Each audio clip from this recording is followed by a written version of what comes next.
Time جو ہم درج کرتے ہیں وہ 12 بجے کے بعد 13 اور 14 بجے درج کرنے کی بجائے پاکستانی طریقے سے 2 پاکستانی دن میں نے کہا ہمارے طریقے سے 1 2 3 نہیں، 2 طریقے ہیں، دنیا کے طریقے ہیں، پاکستانی کہاں سے ہو گیا؟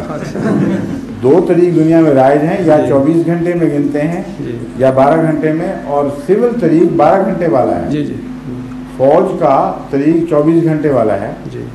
تو میں نے کہا آپ کیوں فوجی بن رہے ہیں بے وجہ؟ عام جو طریقہ ہے ہمارا 6 بج گئے 10 بج 12 بج گئے، آپ یہاں عام باتوں میں کبھی کہتے ہیں آپ 14 بج گئے ہیں. جی میں وہ عرض کرنا چاہتا ہوں کہ ہمارے ناروے میں یہ طریق ہے کہ ٹائم اگر ان کو بتایا جائے نارویجن پیپر پہ تو وہ 13 14 بجے ہی بتایا جاتا ہے.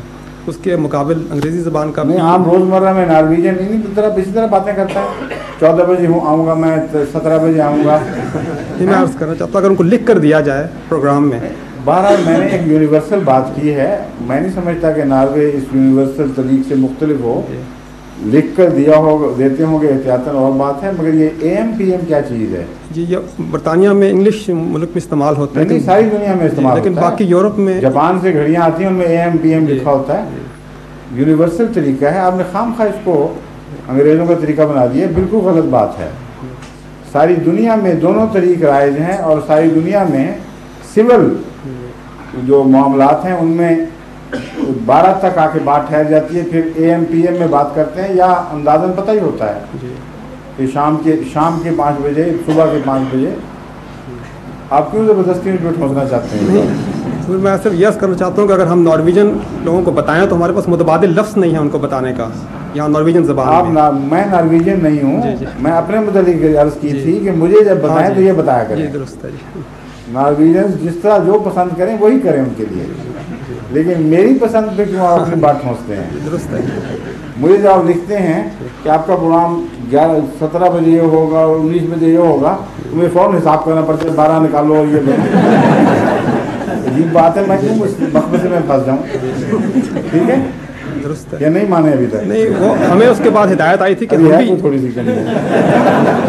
ہمیں جو ہدایت دی گئی تھی اس کے بارے میں کہ ہم آئندہ سے اس طرح کیا کریں. میں نے ہرگز یہ نہیں کہا آپ جس طرح مرضی کریں، مگر میرا پیچھا چھوڑیں. بالکل. مجھے جب بھی لکھیں یہ لکھا کریں کہ تمہارا پروگرام 5 بجے شام کا ہے، 7 بجے شام کا ہے، یا 5 بجے صبح کا اور 7 بجے صبح کا ہے. جو طریق ہمارے ذہن میں ایک رائج ہو چکا ہے اس کی ٹرانسلیشن نہ مجھے کرنی پڑیں. سمجھ گئے؟ جزاک اللہ. اور یہ جگہ بھی چھوڑ دیں. اب میں 2 سوال کرنا چاہوں گا. ہاں آگے 2 پہ مجھے پہلا سوال ایک والا بھی انشاءاللہ آئے گا. مذہب اسلام میں چند ایک اشیاء کا کھانا حرام ہے، ٹھیک ہے، جن کے نہ کھانے کے روحانی فوائد کے علاوہ جسمانی فوائد بھی ہیں. اچھا، تو میں یہ پوچھنا چاہوں گا کہ سور کا گوشت نہ کھانے کے جدید سائنس کے مطابق کس قسم کے؟ آپ نے اسٹیٹمنٹ دیا، آپ اس کی تائید میں بتائیں. آپ نے سوال ہی نہیں کیا، آپ نے کہا کہ روحانی فوائد کے علاوہ نہ کھانے کے جسمانی فوائد جی ضرور ہیں. آپ مجھے بتائیں کیا کیا فوائد ہیں. مثال کے طور پر سور نہ کھانے کے. نہیں، یہی تو میں پوچھنا چاہ رہا ہوں آپ سے.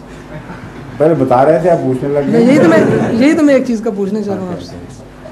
دیکھیں، سور کی گوشت کی بحث جو ہے اس میں قرآن کریم نے جتنی بات بیان کی ہے اس حد تک رہیں، صرف نجس قرار دیا ہے.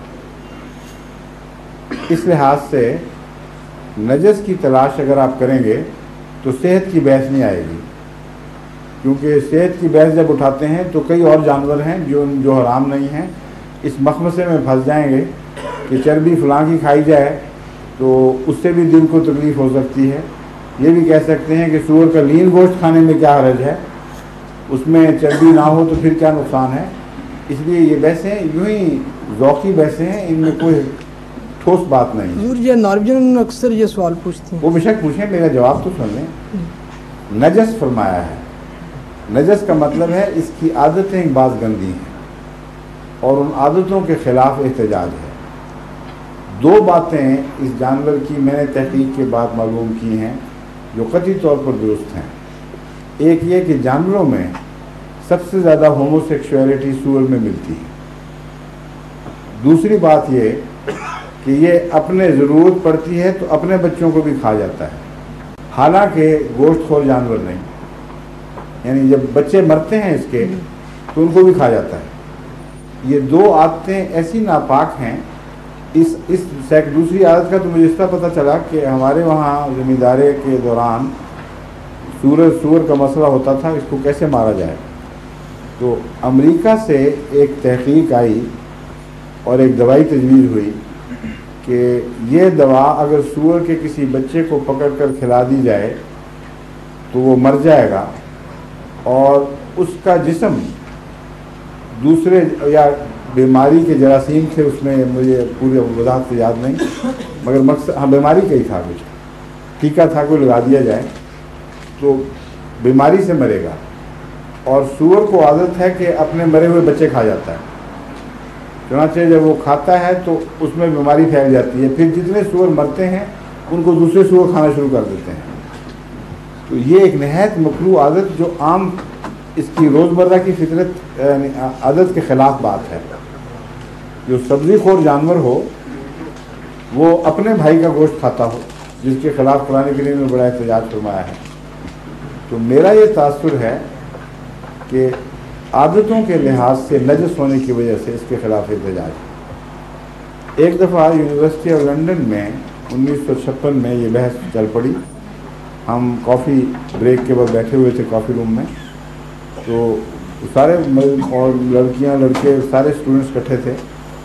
تو ایک لڑکی نے اٹھ کے سوال کیا جب میں نے یہ بات سمجھائی کہ ہومو سیکشولیٹی میں نقصان کیا ہے۔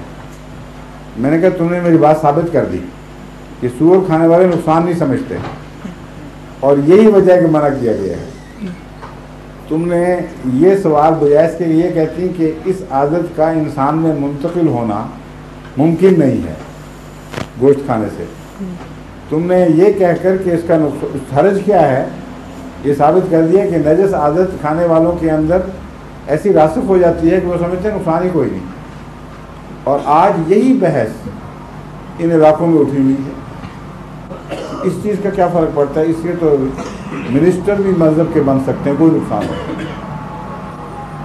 ایک تو یہ ہے حکمت، دوسرے ایک بہت بڑی اہم اس سے بھی بالا حکمت ہے، وہ یہ ہے کہ اللہ تعالیٰ خالق ہے اور اس نے ہمیں یہ سکھایا کہ میری اجازت کے بغیر سور کی بحث نہیں ہے، کوئی جانور بھی تم نہیں مار سکتے۔ جانور کو اپنی ایک حرمت حاصل ہے، اس لیے جن جانوروں کو ذبح کرنے کا حکم ہے اس سے پہلے بسم اللہ اللہ اکبر پڑھنے کی تلقین فرمائی، یہ یاد دلانے کے لیے کہ مالک کی اجازت سے میں ایسا کر رہا ہوں، اپنی طرف سے مجھے کسی جان تلف کرنے کا کوئی حق نہیں۔ اسی طرح جب ضرر رساں کیڑوں کو مارا جاتا ہے تو اس کے متعلق اصولی ہدایات پہلے سے موجود ہیں کہ جو انسان کے لیے مضر ہو اس حد تک اس کو مارنے کی اجازت ہے، وہ سیلف ڈیفنس میں آ جاتا ہے۔ لیکن درمیانی قسم کے جانوروں کو مارنا رسول اللہ صلی اللہ علیہ وسلم نے بھی پسند نہیں فرمایا۔ حضرت مسیح علیہ السلام نے بچوں کو بڑی سختی سے منع فرمایا کہ جو جانور کھانے کے لیے نہیں بنائے گئے ان کو مارنے کا تمہیں کوئی حق نہیں۔ کوے ہیں یا دوسرے چھوٹی چھوٹی بلبل خوبصورت پرندے ہیں چھوٹے چھوٹے، اس سے منع فرماتے تھے۔ تو یہ اصول ہے اسلام کا بنیادی کہ زندگی خدا کی ملکیت ہے، زندگی کا احترام کرنا ضروری ہے، اور خدا کی اجازت کے بغیر کسی کا خون نہیں لینا۔ اب اللہ تعالیٰ